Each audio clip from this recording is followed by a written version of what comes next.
रामचंद्र एका यज्ञाच्या संरक्षणाकरता गेले. उपकार सांगतोय संतांची. एक ऐकलं तुम्ही, पुढे ऐका.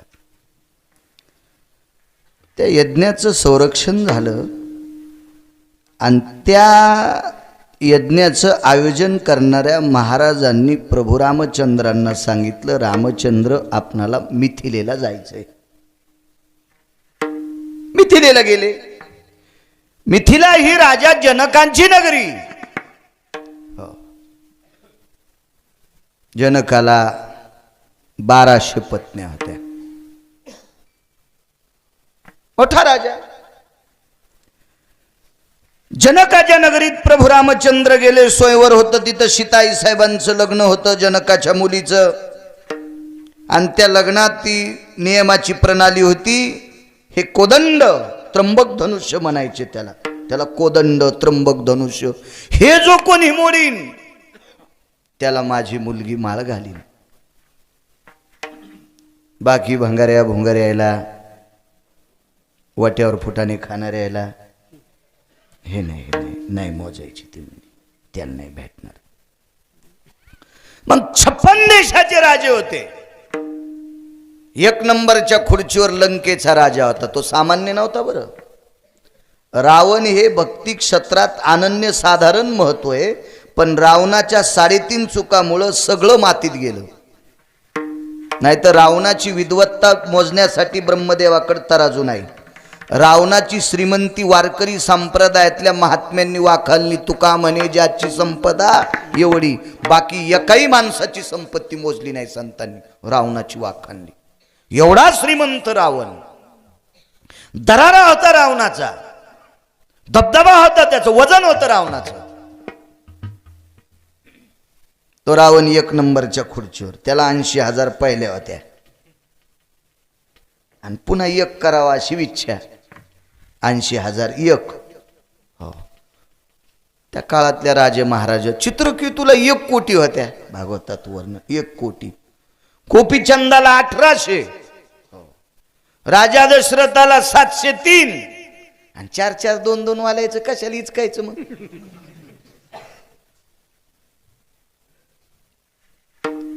एक नंबरच्या खुर्चीवर. बाकीचे त्याच्या पुढं त्याच्या पुढं त्याच्या पुढं त्याच्या पुढं. सीतेनं सगळे राजे पाहिले. 1 नंबरच्या खुर्चीवर बसलेलं 10 तोंडाचं किडू तर तिला आवडत नव्हतं. पण नाईलाज होता हो.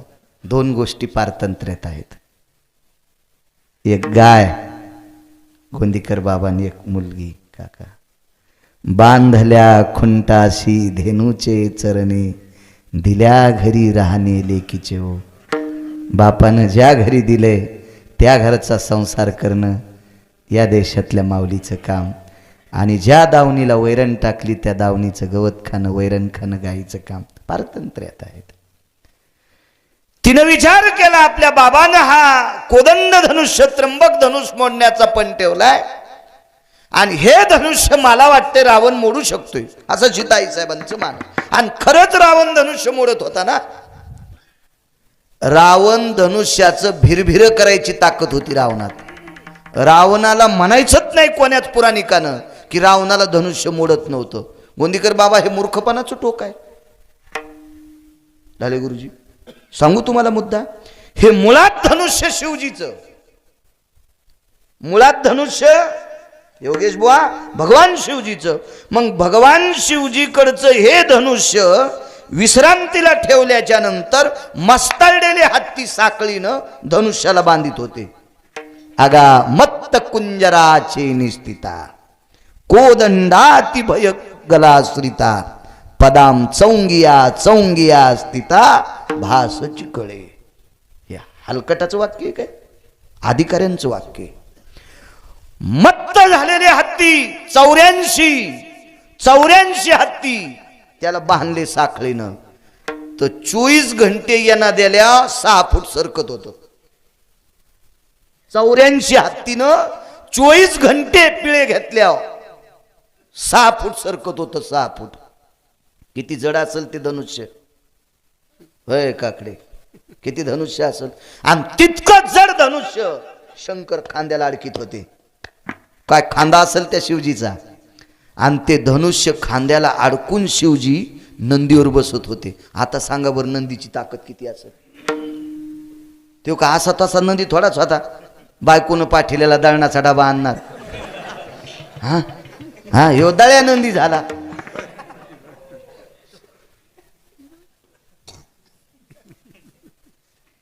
चौऱ्याऐंशी हत्ती 24 तासात 8 प्रहरा माझारी, तर इतिहास चौंग्याचे निर्धारी. हे मूर्खांचं वाक्य नाही सज्जनांनो, हे पुराण सांगते. आणि पुराण तुकोबारायांनी कंठात ठेवलं. तुका म्हणे नाही विश्वास सजा म्हणे, आणि पाहावे पुराणी विचारून. पुराणाचा रस गोड सांगितला.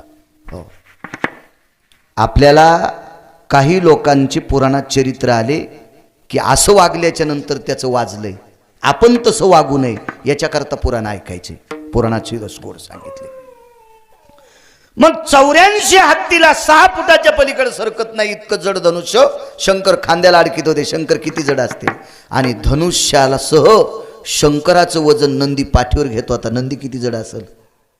नंदी, शंकर आणि धनुष्य कैलासावर फिरत होते.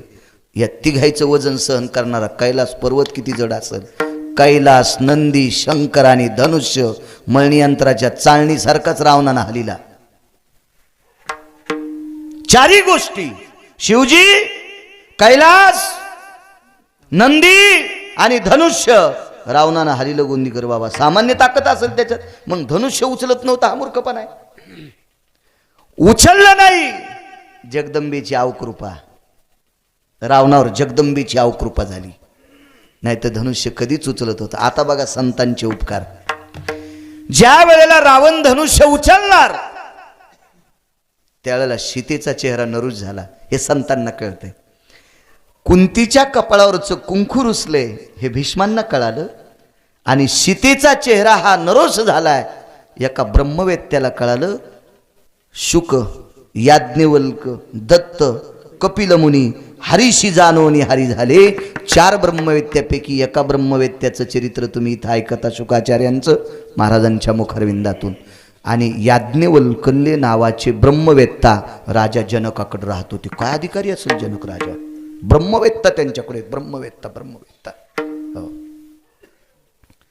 त्या ब्रह्मवेत्यांनी सीतेकडे बघितल्याबरोबर लक्षात गेलं, सीते जी गुरुदेव बोलवलं. भाई आज तुझं लग्न होणार आहे. ह्या राजातला कोणीतरी एक जण धनुष्य उचलणार आहे, ते कोदंड मोडणार आहे. आणि लग्नाच्या दिवशी नवरी किती प्रसन्न असावा. तिनं सांगितलं, गुरुदेव 1 नंबरच्या व्यक्तीशिवाय कोणी धनुष्य उचलू शकत नाही आणि तो मला आवडत नाही. आणि याज्ञवल्क्यानं सांगितलं, बाई त्याच्याशिवाय दुसरं कोणी धनुष्य मोडू शकत नाही आणि मला त्याच्यासोबत लग्न करायचं नाही. याज्ञवल्क्यानं सांगितलं, बाई याच्यातला आवडतो कोण तुला. आता आल्याला सगळ्यात शेवटी आलता, खुर्ची पण नव्हती. नैव अधिष्ठिता जाय हो येत रघुवंशास्त तेवचहा. 56 देशाच्या राजांच्या खुर्च्या लागलेल्या. दशरथ राजाला आमंत्रण नव्हतं. ते का नव्हतं त्याच्यासाठी एक कथा ऐका. फार सुंदरशी कथा, पण ती आज नाही सांगत. आता जाऊ दे, आज नकोय. मग खुर्च्या संपूर्ण बेतल्या. नैवम अधिष्ठित जायते या स्वयंवरास्त ते. त्या लग्नात प्रभू रामचंद्राला खुर्ची नव्हती. आयत्या वेळेला खुर्चीचा पर्याय केला आणि मग बसिलो. आणि ते मला आवडते. एक काम करावं लागतं सीते, स्वयंवर लांबवावं लागतंय. मग त्रिया माझारी भय भास्करो तेजोनिधी जाय आगा निशापतीचे नि सोय मुहूर्त सांडी. आणि मग 3 दिवस मुहूर्त पुढे ढकलला. आपण सांगावं ती दिशा. तिथं ब्रह्मवेत्ता आहे. तो ब्रह्मवेत्ता सांगेल ते पर्व काळ. 3 दिवस मुहूर्त लांबवा. सांगितलं कशा करता बघा. बाईला देव आवडत होता आणि देव शेवटच्या क्रमांकाला होता. धनुष्य उचलायला योगेश बोरावण होता आणि बाईल त्याच्यासोबत लग्न करायचं नाही. आणि देवपती पाहिजे, साधूच्या कृपेशिवाय भेटणारच नाही. लग्न लांबिलं. 3 दिवस रावणान त्याच्या खुर्चीवर लिहून गेला, ममम अधिष्ठितम सिंहासनस्त तेवचम लंकेशा भूती प्राणियाम. या खुर्चीचा अधिकारी मीच. 1 नंबरच्या खुर्चीवर कोणी बसायचं नाही. विमानात बसलं निघून गेलं. त्याच्याकडे 14 विमान होते. बसल्या एका विमानात बसून निघून गेलं. काय टप्पर आहे कोणाच त्या खुर्चीवर बसायची? बाकीचे राजे लांब लांब होते, रथात हत्तीवर आलेले, ते म्हणले थांबू इथंच, आपली सोय केलेली होती राजानं, थांबले तिथं मस्त ते. आणि मग या 3 दिवसामध्ये सीताई साहेबाला ब्रह्मकन्येची आराधना करायला सांगितली, सरस्वतीची. आणि सरस्वती आईसाहेब प्रसन्न झाल्या. सरस्वती आईसाहेब प्रसन्न झाल्या. आणि प्रसन्न झाल्याच्या नंतर काय पाहिजे? काही नाही आईसाहेब, काही नाही. लक्ष्मी सरस्वतीला हात जोडायली. लक्ष्मी सरस्वतीला हात जोडायला लागली. तुम्हाला एक सांगू का गुरुजी? सरस्वती एक अशी देवी आहे, तिची कृपा झाली की लक्ष्मी पाणी भरती. तिची कृपा झाली की योगेश बुवा लक्ष्मी पाणी भरती. आणि तिची कृपा झाल्यावर जर संप्रदायातले नियम नाही पाळले तर सरस्वती लक्ष्मीला सांगती ह्या मेल्याच्या घराला फुकून दी. हो तिची, कारण सरस्वती शिव मिळूच नाही. तुम्ही विचार करा, तुम्हाला तर माहीतच आहे गोंदीकर बाबा, पण कुठलंही पुराण वाचा, कुठलाही गाथा वाचा, कुठलाही ग्रंथ वाचा, प्रत्येक ग्रंथाच्या सुरुवातीला सरस्वतीचं स्तवन आहे. ज्ञानोबारायांनी वर्णन केलं, नाथबाबांनी वर्णन केलं, तुकोबारायांनी वर्णन केलं, नामदेवरायांनी वर्णन केलं. गणपती बाप्पाचं आणि सरस्वती माते विद्येची मालकीनी ना ती, विद्येची मालकीनी. आणि त्या देवीला बोकड्या जमत नाही, आठखुरी जमत नाही, कोंबडं जमत नाही, कंदुरी नाही. त्याच्यामुळे ती देवी संतांनी मानली ना. आपल्याकडे बऱ्याच लोकांना तोंड सुख घ्यायचा नाद आहे आणि देवायला बदनाम केलं. आता 2 देवी पसली हिंसा बंद केली. आदरणीय हरिभक्तीपरायण गुरुवर्य वयोवृद्ध तपोवृद्ध भगवान महाराज आनंदगडकर त्यांनी 2 ठिकाणच्या देवी पसली हिंसा बंद केली. वाघरुळचीन पुढला कुठलं गाव रे, नांदापूर एक गाव, 2 गावातली देवी पशी हिंसा होत होती, गुरुजी बंद केली. तर त्या बाबांना किती पुण्य लागलं मला नाही सांगता येणार. हजारो यज्ञाचं पुण्य. नामनिष्ठ मुक्त कैवल्य सद्गुरू भगवान बाबा आनंदगडकर वयोवृद्ध, त्या परिसरातलं वारकरी संप्रदायातलं रत्न आहे ते रत्न. त्यांनी ते बंद केलं, बंद केलं. मला सांगा, ज्या देवीला बोकड्या लागतो ती तुम्हाला काय देणार आहे? ज्या देवीला आठखुरी मेंढी लागती ती तुम्हाला काय देणार आहे? म्हणजे तीच भिकार चोट आहे ना.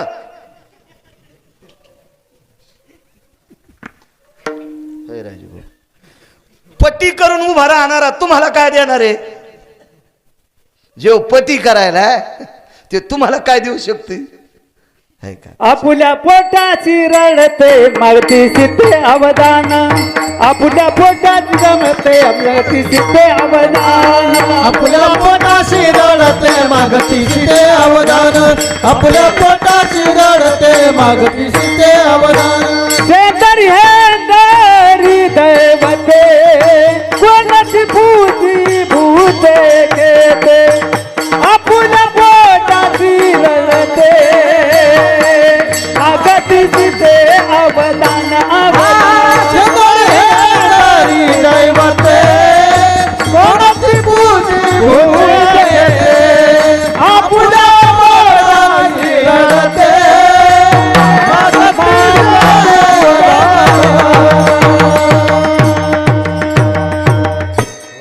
शेंदरी हंदरी दैवते कोण पूजी भूते केते. जे स्वतःच्या पोटाकरता भीक मागते ते तुम्हाला काय देणार आहे? मला सांगा, एक जण म्हणला आमच्या भाषेला पोरग नव्हतं, मग ती मसुबाला मेंढी कापल्यावर तिला पोरग झालं. त्या भाषीचा मामा काऊन नाही कापला? तिला 7-8 पोरं झाले असते ना. आडवा कापायचा, कमरापासून खाली माणसाला खाल द्यायचा आणि वरी बायाला खाल द्यायचा शिजून. 7-8 पोर आपण मग त्याच वरून पडले असते त्या भाषीला. बोकड्या कापला हिवराचा पाला खाणार. हा वाघ कापा, वाघ चिता कापा, शुह कापा, आणि गरीबाचं लेकरू कापल्यावर आपल्याला लेकरू होत असते. तो देव्यात त्या बघायच्या ज्या देवीला संतांनी मानले. देवीचे काव्य सुद्धा तेच गा. कोणते भंगार काव्य गात जाऊ नका, कानात गाठी होत्या तयार.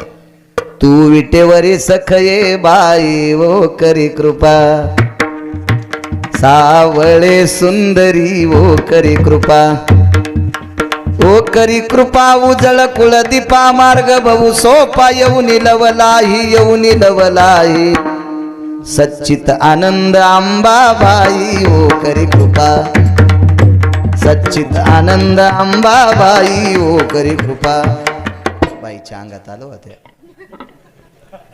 नाही राजे भाऊ असं म्हणल्यावर येत नसते अंगात याचं बी मला लय म्हणता येते मला कळत नव्हतं तेव्हा मी ते म्हणलो आता म्हणत नाही कारण वारकरी संप्रदाय मला नाव ठेवील ते म्हणल्यावर विठाला विठाला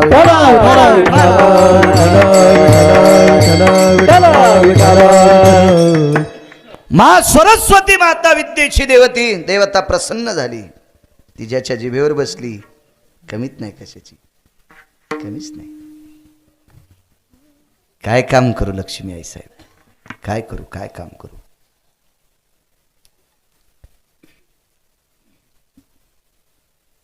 कशा करता मला आमंत्रित केलं तुम्ही काही नाही रावणाला धनुष्य उचललं नाही पाहिजे सोपं काम आहे म्हणजे चंडिका बोलवा 3.5 कोटी चंडिका 51 पीठ त्याच्यापैकी आपण गोंदीकर बाबा नशिबवान आहेत आपल्या महाराष्ट्रात 3.5 पीठ आहेत अर्धपीठ वणीची सप्तशृंगी माता कोल्हापूर तुळजापूर आणि माहूर हे 3 पूर्ण पीठ आणि अर्धी ते पीठ हो हे 3.5 पीठ मुख्य संप्रदायानं मानलेली हो वेदशास्त्र पुराणात ज्याचा मतीत अर्थ आहे अशी अशी अशी जगदंबा हो बाकी बसिलेल्या मोठ्या काही त्याचे रूप आहेत मंठा असेल काही त्या जगदंबेचे स्वरूप आहे ते असे अशा बऱ्याच ठिकाणी काही देवता इथं गोलट गावला औरंगाबाद पशी तिथं भगवान परशुरामानं रेणुकेला घेऊन एक मुक्काम केलता असे काही क्षेत्र आहेत ना फार फार इतका महाराष्ट्र पवित्र आहे आपल्याला इकडं तिकडं नग हो वैकुंठवासी नामनिष्ठ सद्गुरू भगवान बाबा भगवान गडकर हे भगवान बाबा आनंद गडकर पण वैकुंठवासी ऐश्वर्य संपन्न भगवान बाबा भगवान गडकर त्यांनी एका गावात हाल्या कापायची प्रथा बंद केली 59 वर्षापूर्वी आणि 59 वर्षापूर्वी 7-8 हाले त्या गावात लक्ष्मी देवीला कापत होते ते हाले कापणे बंद केलं आणि त्या तिथीला सप्ताह सुरू केला ही संतांची ताकद आहे हे उपकारच म्हणावं लागते ना या संतांचे आपल्यावर उपकार आहेत आपल्यावर उपकार आहेत उपकार आहेत 3.5 कोटी चंडिका आमंत्रित केल्या 3रा दिवस उजळला लग्नाला सुरुवात झाली आणि धनुष्य उचलण्यासाठी रावण मस्तीत पुढे आला कारण त्याला माहित होतं हे धनुष्य मी भिरभिऱ्यासारखं उडीणार आहे काय सांगू आता संतांचे उपकारा रावण धनुष्य उचलीत असताना सीतेनं जगदंबेला सांगितलं वरी अदृश्य रूपात बसा दिसत नव्हत्या आणि त्याच्यावर बसलेल्या आता रावणाला धनुष्य उचललं नाही थोतरावर पडला अपमान झाला रावण निघून गेला रावण निघून गेल्याच्या नंतर बाकीचे राजे म्हणले आम्ही येतो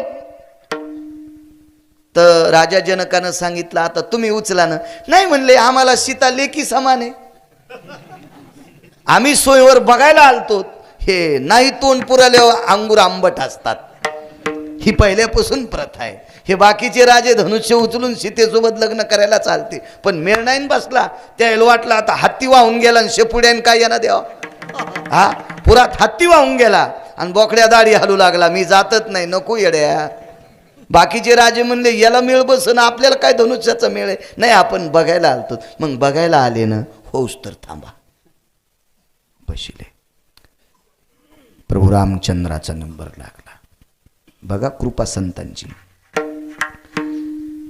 सीतेनं चेहरा बारीक केला आणि याज्ञवल्क्याने विचारला आता काय नाराजी तुझी रावण तर गेला ना बोंबलत नाही म्हणे पण त्यांचे हात किती कोमल आहेत राजस सकुमार मदनाचा पुतळा रवी शशिकळा लोपलिया पाहिलिया वेध लावी बैशेजीवी जडोनी आगनित लावण्य तेजपुंजाळती रत्नकिळ फाकती प्रभा कानडाव विठ्ठलू कर्नाटकू तेने मज लावी लावेदू रूप पाहता लोचनी सुख झाले हो साजनी पाहता श्रीमुख सुखावले सुख डोळियाची भूक नवजे माझ्या इतका सुकुमारे इतका कानी कुंडल मकर आकार एवढा सुंदर देव एवढा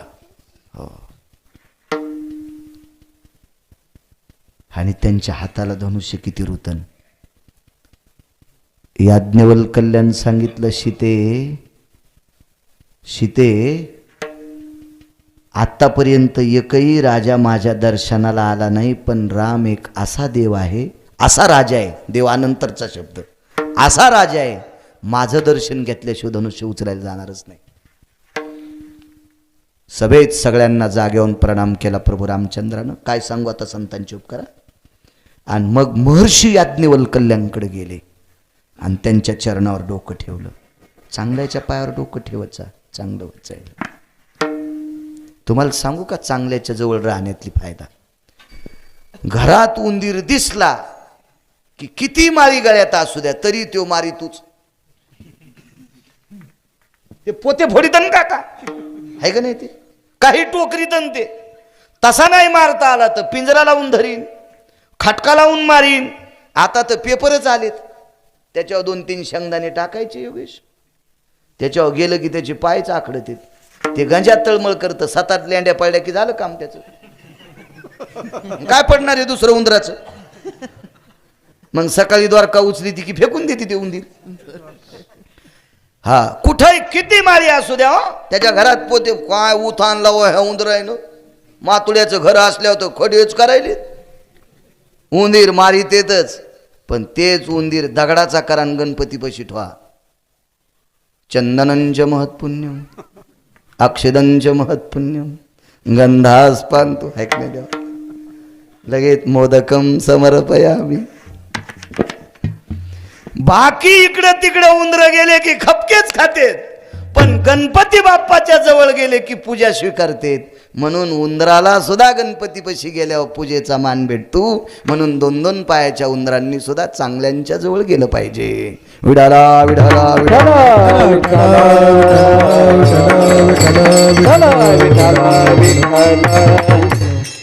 तुम्ही नाही तर असं सांगणार बाबा.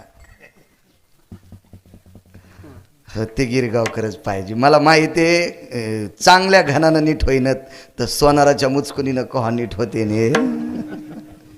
हो मला याच्यासाठीच वाचिल आहे 4 फेब्रुवारी 2019 बाळ्यात चोलदी धडाका. आता काय अडचण बी नाही केली, कशाची काही खंत बी नाही, पातळ बोलायची काय तर बाबा नाहीत बोलणार, ते सात्विक रत नाही. असो दर्शन घेतलं. याज्ञवल्क्याला माहिती आहे जगाचा बाप आहे गोंदीकर बाबा. खाली वाकले, खांद्याला हात लावता लावता एक काम केलं. रामचंद्र माझ्या दर्शनाकरता जशी वाकले का तसं धनुष्य उचलायचं, वाकून फक्त नाटकच करा, बाकीचा कार्यक्रम आम्ही करतो. गेले धनुष्याकडं आणि सीतेच्या कानात सांगितलं, मा जगदंबा सरस्वती मातेला सांगून चंडिकेला सांग, रावण उचलताना धनुष्य उचलताना धनुष्यावर बसल्या होत्या, आता धनुष्याच्या खाली जा आणि प्रभू रामचंद्राला मदत करा. जगदंबेनं धनुष्य उचललं. ऊसाचं ट्रॅक्टर आवळीताना, आपल्याकडे गाडीचा हेला आवळीताना 2 माणसं लागत होते. आता तितक्या पेंढ्या टाकीत नत ना. हेला आवळताना 2 माणसं, एक अलीकून एक पलीकून, एखादा शिल्लक असला तरी जो ओरिजिनल आवळी तुका म्हणजे त्याची ओढण्यात ताकद जाती ना, आवाज करता येत नाही त्याला, असं करतो. आणि जो आधार जळतो का हा आणि बट्या खाला पुढं. हो जे नुसतं काहीच करीत नाहीत का सोला आधार हा, त्याचा आवाज मोठा. आणि जे ओरिजिनल आवडतो त्याचं ओढण्यातच ताकद गेली. तसं प्रभू रामचंद्राला सांगितलं, नुसतं वाका. धनुष्य जगदंबेनं मोडलं, दृष्टांत संपला. दुराचारी व्यक्ती, आपल्या संस्कृतीमध्ये अभ्यास कमी असला तरी चालेल, पण आपली स्वतःची बायको सोडून जगातल्या प्रत्येक स्त्रीला पराविया नारी रखुमाई समान मानिलिया धन काय वेचे, मालकांचा पुरावा आहे. आपली स्वतःची पत्नी सोडून जगातल्या प्रत्येक स्त्रीला आपण मायन बहीण म्हणलो तर आपले पैसे जळत आहेत का, आपली संपत्ती जळती का, जमीन वरपळती का, बँकेतलं अकाउंट पेटतं का आपलं, ह्या गोष्टी चांगल्या. मग अशा या गोष्टीतून बाजूला पडलेला रावण होता. रावण हा एका पुराणाचा जर इतिहास सांगायचा झाला तर एका पुराणिकाचं मत आहे रावण हा अतृप्त आत्मा आहे. म्हणजे रावण एवढा श्रीमंत पण त्याला दुसऱ्याचं सहन होत नव्हतं. एका माणसाला 250 क्विंटल सोयाबीन झाली, डोसक्याला हात लावला. एक जण गेला म्हणले, काय सोयाबीन 250, गेल्या वर्षी 150 झालती, औंदा 250, मग खुश व्हायला पाहिजे ना. ते म्हणला मला 250 भाव द्या हो, त्याला 40 क्विंटल काऊन झाली. याला अतृप्त आत्मा म्हणायचं.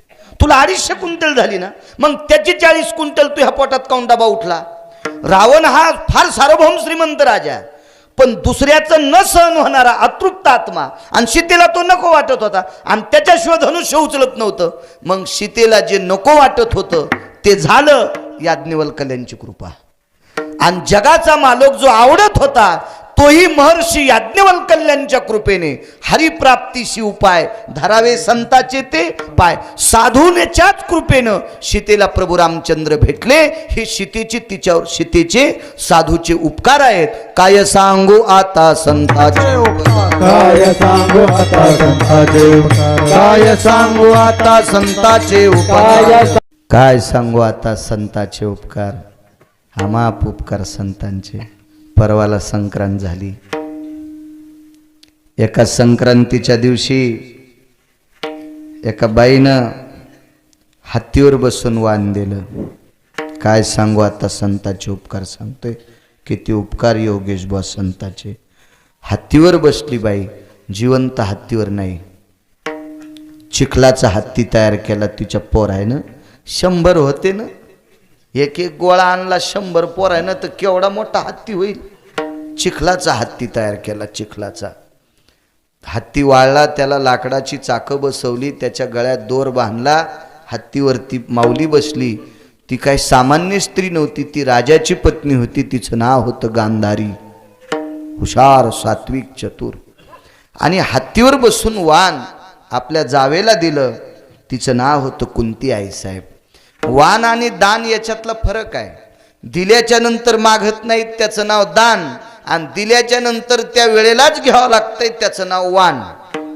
वाण म्हणजे उष्ण, बाळासाहेब उष्ण येते, ते घ्यावं लागतंय परत. म्हणून आपल्या बायकांनी प्लॅस्टिकचा हत्ती पानावर टेकायचा, विड्याच्या पानावर. तो दान केला की पुढच्या वर्षी त्या बाईनं 5 हत्ती दान करायचे, पण प्लॅस्टिकचे, 1.5 रुपयाचे. ते द्यावं लागतं, ते ठेवता येत नाही, ते परत करावं लागतं, ते वाण. मग त्या हत्तीवर बसून वाण दिलं गांधारीनं.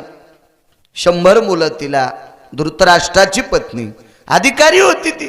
एका गोष्टीनं गांधारीचं एका पुराणानं वर्णन केलं गोंदीकर बाबा, पण 4 पुराण गांधारीच्या विरोधात गेले. तिच्या मालकाला दिसत नव्हतं म्हणून तिनं विश्व पाहण्याचं नकारलं. मला बघायचं नाही विश्व, माझा पती आंधळा आहे, माझ्या पतीला विश्व दिसत नाही, मग मी जगातलं काहीच पाहायचं नाही म्हणून डोळ्याला पट्टी लावली. पण एक गोष्ट चुकली, तिची मुलं चुकीची वागली. या काका विठाला विठाला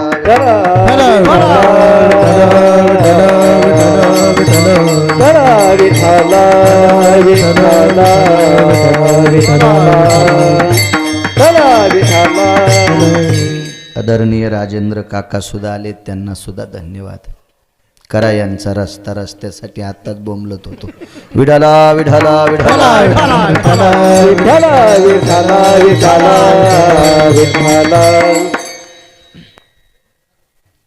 एका पुराणानं तिचं वर्णन केलं, नवऱ्याला दिसत नाही म्हणून जग पाहणं बंद केलं. मालकावर प्रेम केलं, त्याबद्दल दुमत नाही. पण काही पुराण गोंदीकर बाबा असे विरोधात गेले. हिचे मुलं नालायक होते. नवऱ्याला मुलांचा नालायकपणा दिसला नाही, पण आईला दिसत होता. तिनं जर डोळ्यानं बघितलं असतं, मालकाला सांगितलं असतं आपली पोरं भ्रष्ट वागायलेत, तर महाभारत घडलं नसतं. पण हिनं डोळ्याला पट्टी बांधल्यामुळं काही पुराण गजमल दादा तिच्या विरोधात गेले. विठाला विठाला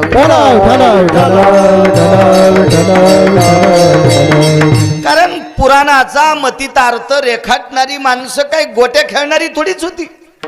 4-2 अभंग पाठ असणारी असतील का गिरगावच्या बाळूसारखी?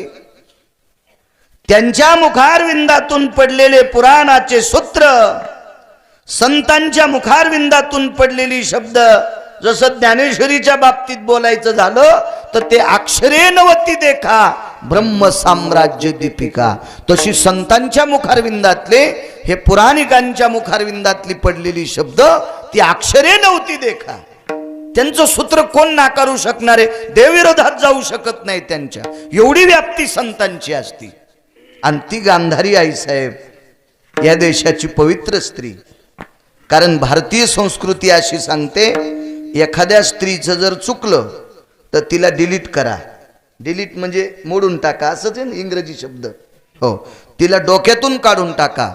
पण भारतीय संस्कृतीतल्या स्त्रीला पुरुषाला नाव ठेवायचा अधिकार नाही, असा पुराणाचा संदेश आहे. संदेश आहे असा. मग ती वाण देण्यासाठी तिथपर्यंत पोचली. कुंती आई साहेबांना वाण दिलं. संक्रांत आटपली. संक्रांत होऊन 1-2 दिवस गेले आणि बघता बघता आजाराने पंडूराजाला ग्रासलं. कुंतीनं पाहिलं आपल्या मालकाकडं. आपले मालक पुढच्या संक्रांतीपर्यंत वाचू शकत नाहीत. आवाज दिला, धर्मा, जी आई साहेब, हे पार्था. पार्थ म्हणजे अर्जुन. आवाज थोडासा गोड करा, मोठा. हे पार्था, जी आई, बाळा, द्वारकेतल्या मालकाला बोलवतोस का रे? जी आई, जी जी. तो जी म्हणत होता. एक सांगू तुम्हाला, जो मायबापाला नीट बोलतो ना, त्याला जगातल्या कुठल्याही महाराजाच्या नाही पाया पडलं तरी पुण्य लागते. जो आई वडिलाला गोड बोलतो का, आई वडिलाला गोड, आणि जो आई वडिलाला नीट बोलत नसेल, त्या भडव्यानं किती भजन करू द्या, किती कीर्तन ऐकू द्या, किती भागवत ऐकू द्या, त्या हरामखोराला कवडीचं पुण्य नाही. कवडीचं पुण्य नाही. हे मी सांगणार नाही गोंदीकर बाबा. देहूतल्या मालकांची पात्रता इतकी मोठी आहे, मी 15-20 दिवसापासून सांगायलो हे पुरावा. आहे की नाही रे सुजय?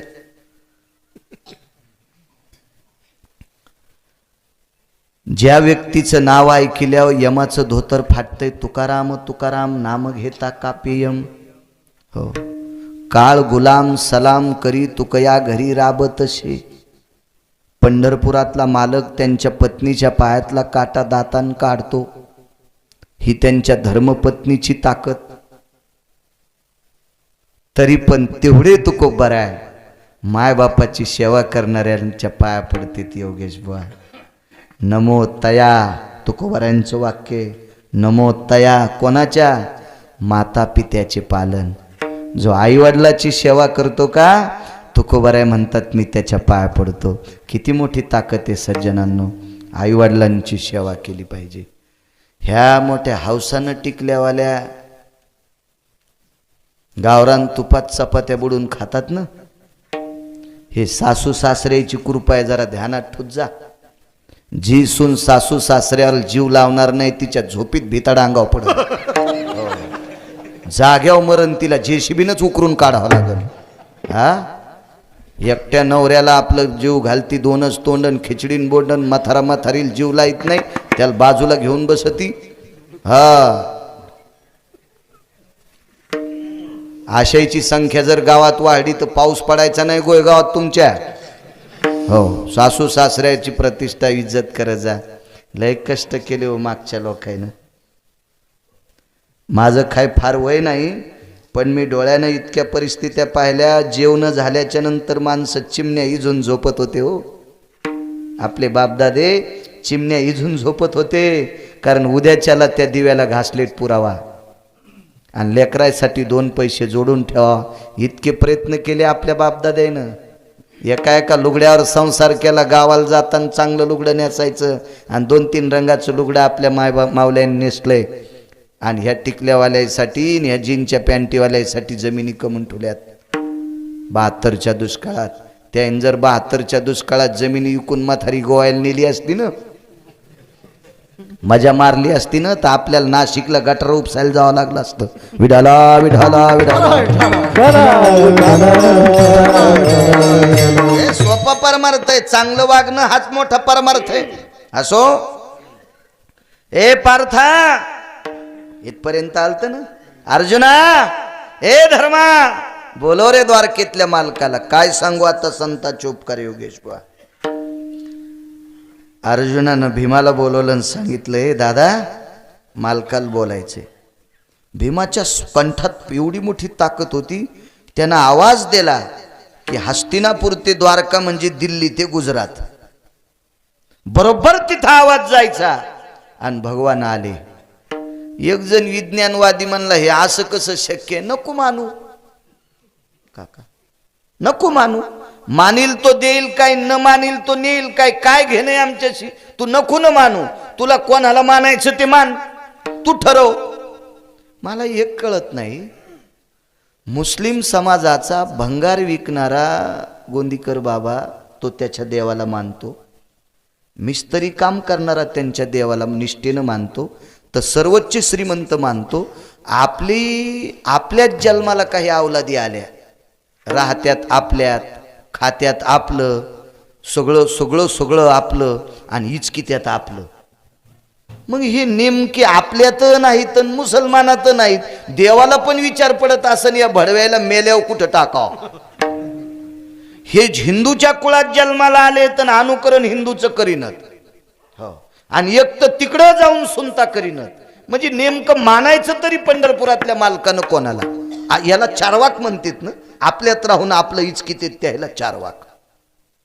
हे कसं शक्य आहे, तिथं कसा आवाज जाईल. अरे जात होता, जात होता. आता विज्ञान युग लय शहाणं झालंय होय. एका घरी गेलो मी, ते म्हणे बातम्या पाहायच्या का. मी म्हणलं टी व्ही आहे का तुमच्या इथं. आम्हाला काय माहिती, मी तेव्हापासून हिशोबात राहतो.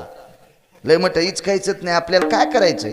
हो टी व्ही म्हणले, हो टी भिताड आमचं सगळं टी व्हीचे. हो 11.5 x 22 टी व्ही. बटन डोळे मिचकिले की टी व्ही सुरू झाली. त्या टी व्हीचे सेन्सर त्याच्या डोळ्याचे जुळलेले.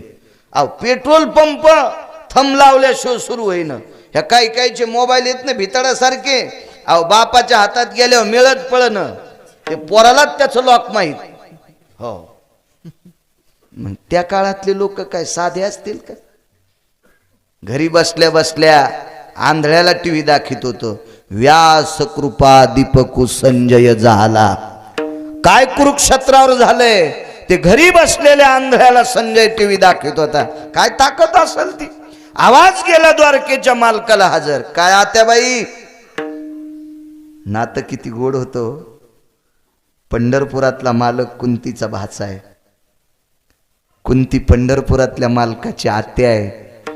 पंढरपुरातली मालक अर्जुन, मालकाची बहीण अर्जुनाची पत्नी आहे. अर्जुन सख्खा मेवना आहे. किती मोठ्या माणसाची नातं, किती मोठ्या माणसाची. आपण कोणालाही मोठं म्हणतो. हे भंगाऱ्या भोंगाऱ्याला मोठं म्हणी जाऊ नका. मोठं कोणाला म्हणायचं, जो आपल्याला मोठं करतो त्याला. हो झाडाखाली सोयाबीन वाळतच नाही, पण तिला शेंगा लागत नाहीत. हा झाडाखाली ऊसाला किती बी पाणी द्या, त्याला 4च्या वरी पेरेत लागत नाहीत. 5वं पेरा असं मुरकुल्यावानीच झाडाखालच्या ऊसाला, झाडाखालच्या सोयाबीनला. झाडाखालचा कापूस वाळत नाही पण बोंड धरीतच नाही. तसे मोठाले झाडं बारकाल्याला मोठं होऊच देत नाही. आणि काय म्हणून मोठं म्हणायचं मग त्याला. मोठा पंढरपुरातला आपला, सगळ्यांचा मोठा पंढरपुरातला, काशीतला. मोठी संत येत हे आपल्याला मोठं करतो. आल्याच्या नंतर सांगितलं, कृष्णा जी आत्या पाय तुझ्या मामांकडं. आत्ते मामा होते पडलेले, ते हलील पायाला हात लावून. काय सांगू आता संतांचे उपकार. तर कमरापासून खाली लुळुपुळू शरीर झालं. तर काका काय नव्हतं राहिलं, काय नाही. कुंतीनं सांगितलं, कृष्णा अरे जावेनं काल वाण दिले रे मला हत्तीवर बसून, आणि पुढच्या संक्रांतीला तिला वाण परत करायचंय. म्हणून एक संक्रांत होईपर्यंत कपाळावर कुंकू असावा. टस टस टस टस डोळ्यातून पाणी आलं. कोणाला सांगू लागली, पंढरपुरातल्या मालकाला. कृष्णा एक संक्रांत होईपर्यंत कपाळावर कुंकू पाहिजे रे, मग मी गांधारी ताईचं वाण परत करीन. ठीक आहे आत्या. यमराज जी मालक, आमच्या आत्या मामाला आयुष्य किती आहे? उद्या दुपारा 12:30 वाजता जाणार आहेत. बाण लागला कुंतीच्या काळजाला. काल परवा संक्रांत झाली आणि 12:30 वाजता उद्याला मालक जाणार आहेत. कसल्या पुढच्या संक्रांतीला वाण देता येते? नाही देता येत आपल्याला. काही जमत नाही का रे माग पुढं? नाही जमणार मालक. बऱ्याच लोकांनी फॉर्म पाहिलाय, मृत्यूचं पत्र पाहिलंय, आता नाही काही खाली माग पुढं करताय. ठीक आहे म्हणले, येतो आत्या. या म्हणले कृष्ण. धर्मानं विचारलं, आई नरोष आहेस? हो रे बाळा, उद्याला मालक जाणार आहेत. रात्रभर झोप नाही, रात्रभर. पहाटे उठल्या, स्नान आटपलं, पूजा नित्यनेम आटपला. अर्जुनाला सांगितलं, पार्था पितामहाला बोलवतोस? आणि अर्जुन भीष्माचार्यांच्या शिबिरावर पोचले, प्रणाम केला. गुरुदेव बोलवलंय आईसाहेबांनी. कोणी? पृथक्की ना. पृथक्की म्हणजे कुंती. कुंतीचं नाव पुराणातलं पृथक्की. अहो कविता इतक्या गोड होत्या हो. पुराणाची भाषा कवितेत पण दिलती. आता 1964 ला पदाचारी मिशन संस्था भारतात आली आणि त्यांनी पाठ्यपुस्तक निर्मितीवर घाला घातला. आणि आता ह्या 7-8 वर्षामध्ये पाठ्यपुस्तक निर्मितीचा खेळीच केला. नाहीतर मी शाळेत होतो तोपर्यंत पाठ्यपुस्तक निर्मितीचा कारभार इतका गोड होता. संत वाङ्मयातले पाठ होते, संतांची अभंगवाणी कविता होत्या, कविता सुद्धा चांगल्या कवींच्या होत्या. इतकं पार्थ ते पृथक्कीचे बाळ, शास्त्र अभ्यासी घातला काळ, मजशी दिशे आळू माळ, खादाड निद्रा हरणीशी. हे महाभारतातले पुरावे 5वीच्या विद्यार्थ्याला बाळकडू देण्यासाठी, 10वीच्या विद्यार्थ्याला बाळकडू देण्यासाठी पुराणातले पुरावे होते. किती पाठ्यपुस्तक निर्मितीला गोड मानावं. पण आता हे सगळं आलं. पप्पा माझ्या मम्मीचे, मम्मी माझ्या पप्पाची, लेकरं कोण्या भूताची.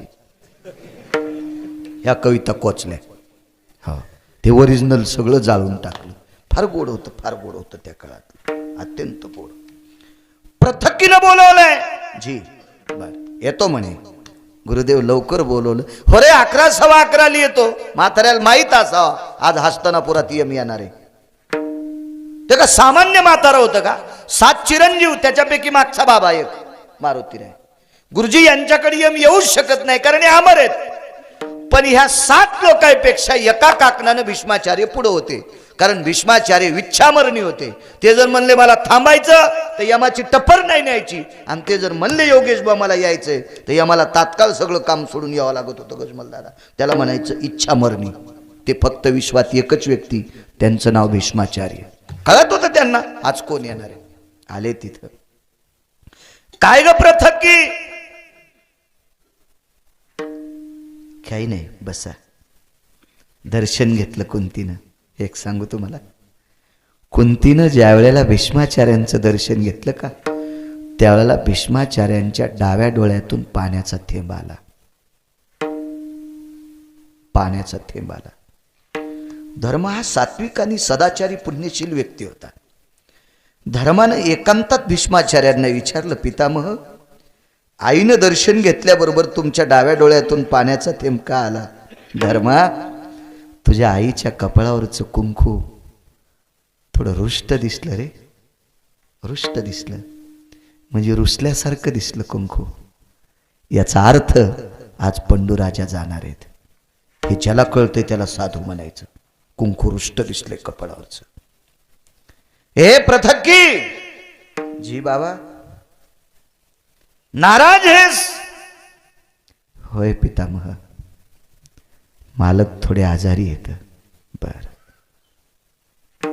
गेले पितामह. खांद्यावर घोंगडी होती गोंदीकर बाबा, घोंगडी आथरली. भीष्माचार्यांना घोंगडी सिंहाच्या मानेवरच्या केसाची होती. एकही सिंह मारला नाही. शब्दवेधी पारंगत होते. बाण सोडा की शब्दवेधात जायचा. मानेची बट घेऊन यायचा. केसाची बट सिंहाच्या मानेवरली, त्याची घोंगडी बसायला आथरली. भोगाला अग्नी लावलेली माणसं होती. ज्यानं भोगाला विस्तू लावला तो पलंगावर कशाला बसल, ज्यानं वासनेला विस्तू लावला ते गाद्यावर कशाला बसल. ते भीष्म होते. भीष्म घोंगडी आथरली हाना म्हणे पंडूला, झोपिलं पंडू राजाला, पायथ्याला बसले. 12 सव्वा 12 वाजता दारात एक भिक्षा मागण्यासाठी आला. भिक्षां देहि मा, भिक्षा वाढायला. भावनिक आहेत आपल्या महिला, एवढ्या भावनिक, एवढ्या भावनिक. त्यातली त्यात मराठवाड्यातल्या बायका इतक्या भावनिक, गाडी आल्या सैलानीला पण जाते, फक्त गाड्या फुकट यावा. इतक्या भावनिक आहेत आपल्या मराठवाड्यातल्या. हो, सकलादी बाबाला पण पळत्यान, हो, तुरुत पिराला पण जात्यान. आपल्याकडे देव कमी झाले ना. इतकी भावना नाही उतू गेली पाहिजे, मर्यादा असली पाहिजे त्या भावनेला. एवढी नाही उतू जावा. हो. काल परवा तर एक बाई म्हणली जिला एक पोरग आहे तिनं चैन घालून, मी म्हणलं तुला गुरु करतो. हा, काय शास्त्रन कुठं आणत्यात आणि यायला कोण सांगते, काय यायच्या भावना उतू जात्यात, काही मिळच नाही. हो, संक्रांतीला काय नु करा, आमकं करा, तमकं करा. यायला महाराज बी कुठं भेटते, दगड उचलल्या विचून निघतो तसे. ते महाराज तरी दाखवा, त्याच्या बसायच्या जागाच आणतो निबर काठीनं. 2-2 महिने त्या भडव्याला खाली बसता नाही आलं पाहिजे. शास्त्र म्हणेल ते सांडावे, ते राज्यही तृण मानावे. मी तर म्हणतो ज्ञानोबराय तुकोबाराने जे सांगितलं ते आपण आचरणात आणायचं. भडव्यानं सांगितलेलं आपण काय आचरणात आणायचं. विठाला विठाला विठाला.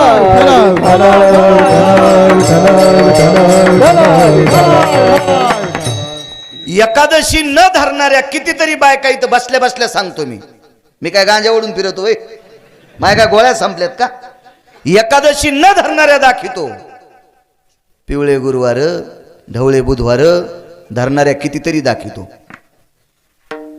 आपल्या ऋषीमुनींना हा संप्रदाय ऋषीप्रणीत आहे, हा संप्रदाय मुनिप्रणीत आहे, हा संप्रदाय वेदप्रणीत आहे, हा संप्रदाय शास्त्रप्रणीत आहे, हा संप्रदाय पुराणप्रणीत आहे. डाले गुरुजी ह्या 5 लोकांनी जे सांगितलं ते आपण करायचं, मधल्या भंगाऱ्यांचं नाही ऐकायचं. वाटोळं होऊन जाईल. कशाला इतका कडबा घेता. अहो, एका खुंटीला इतकं वजन अडकावा, खुंटी बी वाचली पाहिजे आणि पिशवी तुटली नाही पाहिजे. पण त्या खुंटीला 5 किलो वजन सहन होतंय, तिला 12 किलो अडकिलं, खुटी मोडली आणि पिशवी खाली पडल्या, तेलच आणलं. हे आपले असे धंदे, त्याच्यामुळे आपल्याला काय मेळ बसत नाही. विठाला विठाला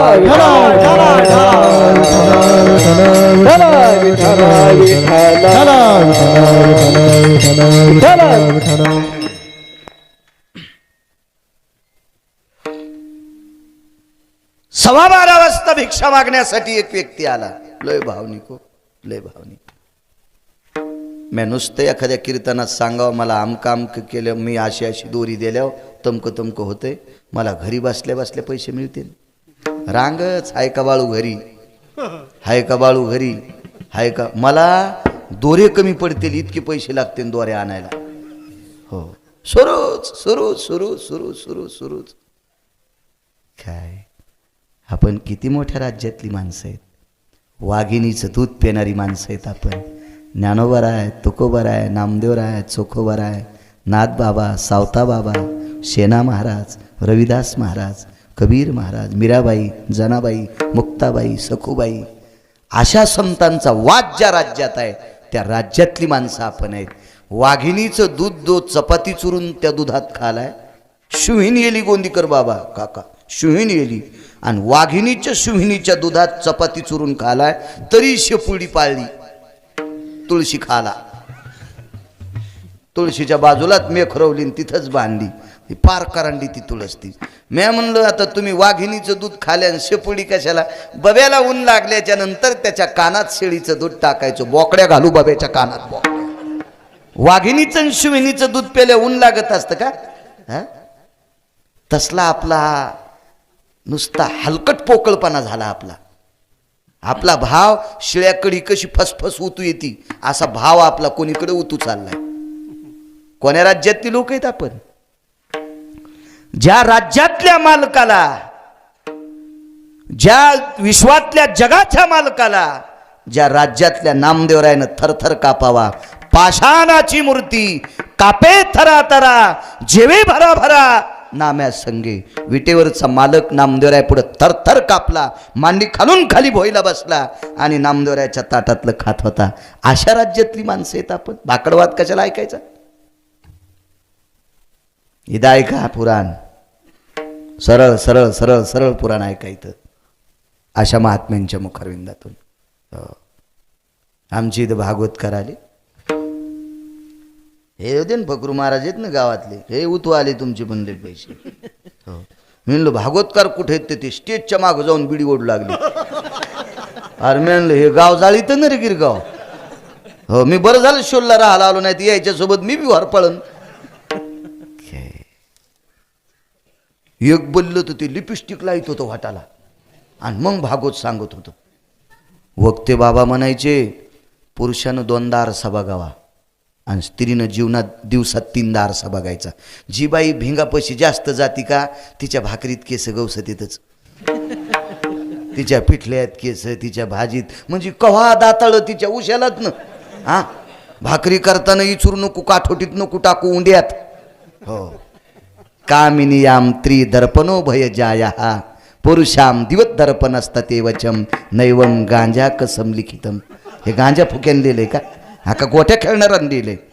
या बा, पुरुष जर जास्त नटत असल तर वैकुंठवासी धर्मभास्कर वक्ते बाबा म्हणायचे, हा माणूस जरी असला तरी याच्या स्त्रीत्वाचा भाव आहे, म्हणून हा जास्त नटायला लागला. विठाला विठाला विठाला. चांगल्यांच्या मुखारविंदातली कथा ऐका, उद्धार होईल तुमचा. हरिदासा मुखे, मालकांचं वाक्य, हरिदासाच्या मुखारविंदातलं श्रवण झालं की आपल्याला मोक्ष प्राप्त होत असतो. चला, 12:15 वाजता दारात भिक्षा मागण्यासाठी व्यक्ती आला. कुंती आई साहेब म्हणल्या, धर्मा जी आई सूप घेऊन ये. सूप सांगितलं. गोंदीकर बाबा धान्यात सूप खूप शिलं आणि कुंती दारातल्या महाराजाला वाढायला गेली. पण ते महाराज लय रगील होतं. ते म्हणला, लग्न झालेल्या स्त्रीच्या हातचं घेत नाही. लग्न जरी झालं नसेल, लग्न करायचं असेल प्रकाश बुवा, तर त्याच्या हातचं घेत नाही. मला 2च लोकांची भिक्षा लागते, एक तर ब्रह्मचारी, एक तर संन्याशी. काय भाव माझ्या कुंती आई साहेबाचा. याच्यावर सांगत होतो, भाव उतू जावा पण येडा नाही. असा कोणीकडे बी नाही उतू गेला पाहिजे, खाल्लं गाव वाहून झाला. हिशोबात असला पाहिजे भाव, हिशोबात हिशोबात हिशोबात. इतका आनंद योगेश बुवा कुंतीला, माझ्या दारात अनुरागी मागायला आला. आणि आज एक ब्रह्मचारी घरात आहे.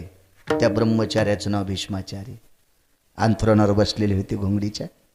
पंडूराजा पडलेले आहेत, पायथ्याला घोंगडीवर बसलेत. आणि कुंतीनं सांगितलं, पितामह, दारात आलेला अनुरागी सिद्ध आहे. मनानं उपमा दिल्या. तो अनुरागी आहे आणि तो यती ब्रह्मचारी किंवा संन्यासाच्या हातची भिक्षा पाहिजे. आणि योगायोगानं तुम्ही आमच्या घरी येत, तुम्ही त्या महाराजाला भिक्षा वाढा. तो काय म्हणा पितामहानं? पृथ्वी त्याला म्हणावं 12:30च्या नंतर वाढतो. कारण हिला वाटत होतं महाराज, पण ते महाराज नव्हतं ना, ते दक्षिणेचा राजा होता. तो यम होता. यम महाराजाच्या रूपात आलता. 12:30 वाजल्याच्या नंतर कुंती आई साहेब म्हणल्या, महाराज थांबा ना. आता काय थांब म्हणे ती, येतो मी. ते भिक्षेला आलत नव्हतं, हिच्या मालकाचा प्राण काढायला लागतं. दृष्टांत संपला. भीष्माचार्यांनी आम्हाला आवाज दिला, हे दक्षिणाधिपते यमराज, आयुष्य किती दिवस? आता 12 संक्रांती. म्हणून आपली जुनी लोक शिकलेली नव्हती, पण ते म्हणायचे एक आणि टळली की 12 वर्ष ताण नाही. असं एक मन होतं बरं आपल्याकडं. मला वाटतं ते फार काही शाळेत जात नव्हते, पण विवेक संपन्न होते ना, माणसं माणसात बसत होते ना. आता शेजाऱ्याचं काय चाललंय मोबाईलच्या नादात काहीच कळलं. आमची बैलगाडी, परमेश्वर काका आहेत ना, बैलगाडी सोडली आमच्या दारात. आमच्या तिथून ट्युशनला पोरण पोरी जातात. राजभाऊ बाबा ते तुम्ही बांधलं ते कळणच ना तुम्ही. हो ना हो ना हो, ते सोडा बनते ते सुधरण ते. हो, आता तर लय वाढोळ कीर्तन करतो. अहो एक पोरग मोबाईलच्या नादात आमच्या गाडीच्या आखरीवच गेलं, त्याची 1.5 इंच मांडी फाटली. ते म्हणला इथं लावित असतात का? मी म्हणलं कुठं, छतावर ठोका गाडी, तुला दिसत नाही का? हा 37 फुटाचा रस्ता आहे ना. मला नादात कळलंच नाही मोबाईलच्या, इतकी पागल अवलाद. कळलं ना बाजूला कोणी, इतका मला सांगा, रस्त्याने चालताना जो बैलगाडीवर जातोय ह्यो कलेक्टर होऊ शकतो का? ह्यो मायबापाला घुमवायलाय. ते बिचारे लोकांचे काम करू करू ट्युशनला पैसे द्याले आणि हे बैलगाड्यावर चढ, कशावर चढ, चुंबळ्या. आणि म्हणून आपला विवेक हरपलाय. माणसांनी माणसाच्या सानिध्यात जावं. त्याच्यासाठी सप्ते आहेत, त्याच्यासाठी नवरात्री आहेत, त्याच्यासाठी गणपतीचा उत्सव आहे, त्याच्यासाठी हे संप्रदायातले कार्यक्रम आहेत. निदान या निमित्तानं तरी एकूण एकाजवळ येत जा, ह्या निमित्तानं तरी येत जा एकूण एकाजवळ. अशी तर आपण बोलायला तयार नाहीत एकमेकाला. असो, 12 वर्षांच्या संक्रांती आता वाण द्यायचा. दृष्टांत संपला. कोणाला सांगितलं होतं आधी काम? पंढरपुरातल्या मालकाला. यमाला विचारलं जमतंय? नाही. तुम्ही म्हणताल मग देवात पावर नाही का? देवात पावर आहे, पण बायोडाटा पाहून. देव तुमचा बायोडाटा तपासतो आणि त्याच्यात जर तुमचं भलं असेल तर ते सांगतो भलं होणार आहे. बायोडाटा बदलायची ताकद देवात नाही. कर्मे श्रीराम वनवासा गेला, पण तुमच्या प्रारब्धाचा बायोडाटा चुरगाळा करून इस्त्यात फुकून द्यायचा आणि तुमचं चांगलं करायची ताकद संतात. एक संक्रांतीला वाण देऊ शकत नव्हती बाई, 12 संक्रांतीला जावाला वाण दिलं. ही भीष्माचार्य नावाच्या साधूची कृपा. म्हणून पहिल्या कडव्यात